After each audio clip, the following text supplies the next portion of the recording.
दोस्तों, आज हम आपको ऐसी ट्रेन के बारे में बताने जा रहे हैं जिसका कोई शेड्यूल नहीं था।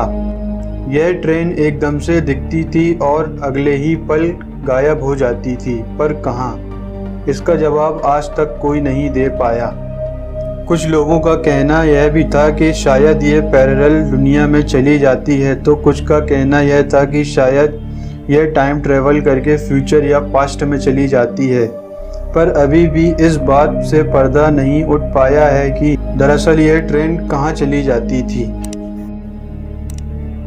बात सन 1911 की है, जब 14 जनवरी 2011 में रोमन रेलवे ने एक एडवर्टाइजमेंट कैंपेन रखा था जिसमें वह अपनी नई ट्रेन का परीक्षण करना चाहते थे।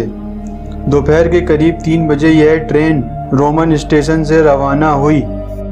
इस ट्रेन में लगभग 106 लोग थे और वह आसपास की प्रसिद्ध जगह देखने निकले थे। इसके लिए उस ट्रेन को लगभग 1 किलोमीटर के टनल को पार करना था जो कि पहाड़ों के बीच से होकर गुजर रहा था। मगर ध्यान करने वाली बात यह थी, जैसे ही ट्रेन उस टनल के अंदर गई उसके बाद उस ट्रेन को किसी ने नहीं देखा।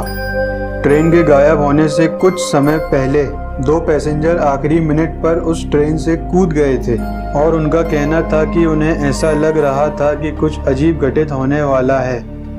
जब उनसे उनकी घबराहट की वजह पूछी गई तो उन्होंने बताया ट्रेन के टनल में घुसने से पहले उन्हें कुछ आवाजें सुनाई दी थी और एक सफेद धुआं उनके टनल के एंट्रेंस गेट पर दिखाई दिया था। जब वहां के लोगों ने उस ट्रेन की खोज की तो उन्हें वहां कुछ भी नहीं मिला, तो घबराकर उन्होंने उस टनल को ईंट पत्थर की मदद से बंद करवा दिया। लेकिन इस रहस्यमयी घटना का अंत यही नहीं हुआ।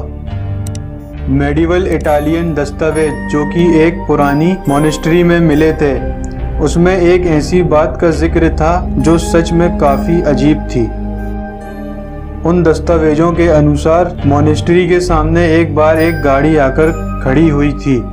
वह गाड़ी लोहे की बनी हुई थी और उसमें एक बड़े पैक की मदद से 3 छोटी गाड़ियों को भी जोड़ा हुआ था।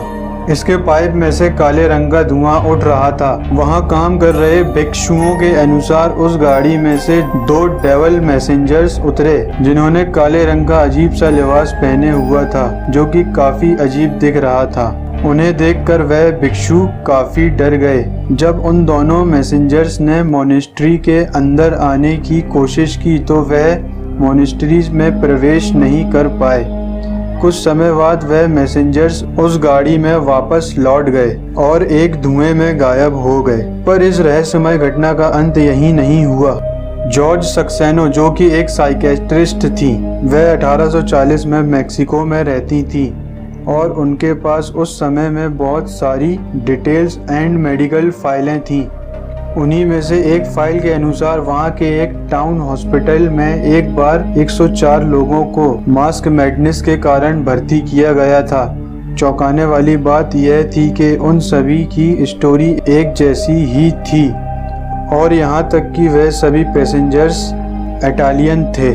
सबसे ज़्यादा चौंकाने वाली बात यह थी कि उस समय की शिपिंग रिकॉर्ड्स में किसी इटालियन का कोई भी नाम नहीं था जिसने मेक्सिको की यात्रा की हो। इस पूरी घटना की सबसे विचित्र बात यह थी कि उन सभी का कहना था कि वह सभी रेलवे के रास्ते वहां आए हैं और वो भी रोम से।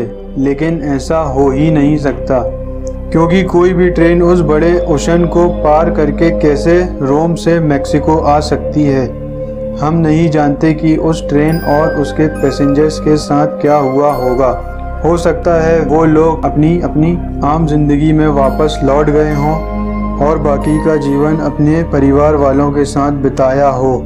लेकिन हो सकता है वह गोस्ट ट्रेन अभी भी स्पेस या टाइम लूप में कहीं चल रही हो। कई लोगों ने ऐसे दावे किए हैं कि उन्होंने आज के समय में भी इस ट्रेन को देखा है। दोस्तों, वीडियो पसंद आई हो तो लाइक करें, सब्सक्राइब करें और बेल आइकन को भी दबा दें ताकि आप हमारी वीडियो सबसे पहले देख पाएँ। हम ऐसी ही इंटरेस्टिंग मिस्टीरियस वीडियो बनाते रहते हैं।